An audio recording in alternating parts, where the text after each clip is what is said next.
नमस्कार दोस्तों, आज हम बात करने वाले हैं पेशाब संबंधी सभी परेशानियों के बारे में। जैसे कि पेशाब बार बार होना, जैसे कि पेशाब करने अभी गए थे, सही से खाली नहीं होते हैं, थोड़ी देर में फिर ये लगने लगता है कि हाँ भाई पेशाब जाना पड़ेगा, बहुत ज़्यादा पेशाब भरा हुआ है।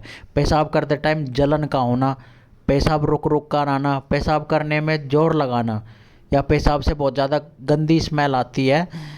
किडनी या फिर किडनी की समस्या हो, जैसे किडनी में दर्द है या फिर किडनी स्टोन हो, ये समस्या मेनली जो ज़्यादातर देखी जाती है युवा लड़कियों में देखी जाती है, या फिर जिन जो प्रेग्नेंट लेडी है उनमें भी बहुत ज़्यादा देखने को मिलती है। इसके कारण क्या क्या हो सकते हैं, जो जैसे कि यूरिनरी इन्फेक्शन जो है वो बार बार होता है, यूरिन मार्ग में सिस्ट हो जाती है, या सिस्टाइटिस मतलब कि ब्लैडर में जो होता है कि सूजन आ जाती है, ब्लैडर में दर्द रहता है, या फिर प्रोस्टेट का बढ़ना हो, एसटीडी हो, जैसे कि सेक्सुअल ट्रांसमिटेड डिसीज हो जाती है, जिसके कारण क्या होता है कि मूत्र मार्ग में इन्फेक्शन हो जाता है। उस वजह से भी क्या होता है कि यूरिन में जलन होने लगती है, यूरिन करते टाइम दर्द होने लगता है, या फिर क्या होता है कि मूत्र मार्ग में पस बन गया हो। एसटीडी के थ्रू भी, एसटीडी हो या यूरिन इन्फेक्शन हो, इन दोनों के कारण भी मूत्र मार्ग में पस बन सकता है, फंगल इन्फेक्शन हो सकता है, या किडनी में सूजन है या पथरी है। इसके कारण क्या होता है कि पेट में दर्द की समस्या देखने को मिलती है। कभी कभी तो बुखार आ जाता है, या उल्टी के भी बहुत ज़्यादा सिम्टम्स देखने को मिलते हैं। इसमें हमें थोड़ा सा ध्यान रखने की ज़रूरत है। अगर यूरिनरी इन्फेक्शन ज़्यादा हो रहा है तो हमें क्या करना चाहिए, पानी जो डेली नॉर्मली पीते हैं उससे थोड़ा ज़्यादा पीने की ज़रूरत है।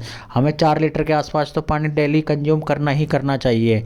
और शुगर की जांच तो कंटिन्यू कराते रहना चाहिए, शुगर की वजह से क्या होता है कि यूरिन इन्फेक्शन के चांस बहुत ज़्यादा बढ़ जाते हैं।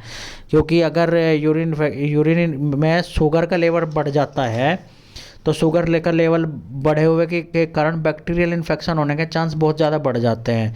इसके अलावा अगर किडनी स्टोन है तो, या उसके चांस हमेशा रहते ही रहते, किडनी स्टोन बार बार होती रहती है, तो इसमें भी पानी ज़्यादा से ज़्यादा कंज्यूम करना चाहिए। 4 लीटर के आसपास डेली कंज्यूम करना चाहिए, जिससे कि यूरिन इन्फेक्शन के चांसेस बहुत कम रहते हैं।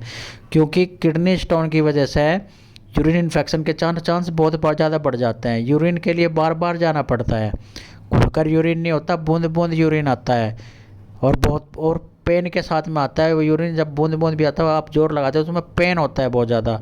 इसके लिए आपको क्या करना है कि अगर जिससे कि आपको पथरी से भी बचा जाए बार के, इसके लिए आपको अपना यूरिक एसिड का भी चेकअप करा लेना चाहिए।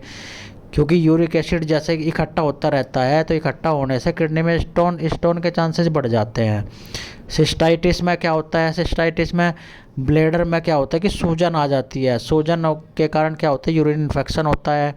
अगर बार बार यूरिन इन्फेक्शन है तो ब्लैडर में सूजन भी देखने को मिलती है, जिसके कारण आपको बार बार यूरिन लगने की समस्या होती है। जो जैसा कि मैंने प्रीवियस कहा कि आप अभी यूरिन करने गए, वो सही से खाली नहीं होता है ब्लैडर, और फिर आप आते ही आपको लगने लगता है कि हाँ बार अभी भी अब मुझे पेशाब के लिए जाना पड़ेगा। और अगर प्रोस्टेट बढ़ा हुआ हो तो प्रोस्टेट में बड़े होने में भी पेशाब खुल के नहीं आता, जोर लगाना पड़ता है। जोर लगाने से भी बहुत ही कम पेशाब आता है, और बूंद बूंद करके मात्रा में आता है। तो इन सब के लिए आज मैं एक सिरप बताने वाला हूँ। अगर आपके यूरिन से में स्मेल आती है, यूरिन इन्फेक्शन बार बार होता है, किडनी स्टोन होता रहता है, किडनी में दर्द रहता है, सिस्टाइटिस मतलब ब्लैडर में सूजन रहती है, प्रोस्टेट इशू होता ही रहता है, इन सब के लिए इस सिरप में को बहुत ही अच्छा रिजल्ट देखने को मिलता है। इस सिरप का नाम है मेडिसनिथ का रेनाकॉल। इसकी क्या करना चाहिए, 5 ml सुबह, 5 ml शाम को 3 महीने तक यूज करनी चाहिए। अगर आपकी कंडीशन सीवियर है तो इसमें क्या करना है, 3 टाइम लेनी चाहिए, 5-5 ml 3 टाइम। अगर नॉर्मली है तो आपको 5 ml सुबह, 5 ml शाम को। अगर आपको अभी नई किडनी की सिम्टम्स देखने को मिले, यूरिन इन्फेक्शन की या किडनी स्टोन की, तो आपको क्या करना है, एक हफ्ता या 15 दिन यूज करनी चाहिए, उसके बाद बंद कर देनी चाहिए। और रही बच्चों की बात, तो बच्चों को क्या करना है, इसकी आधी डोज मतलब कि 2.5 ml ही देनी चाहिए। अगर आपको मेरी इन्फॉर्मेशन अच्छी लगी मेरे चैनल को लाइक करें, शेयर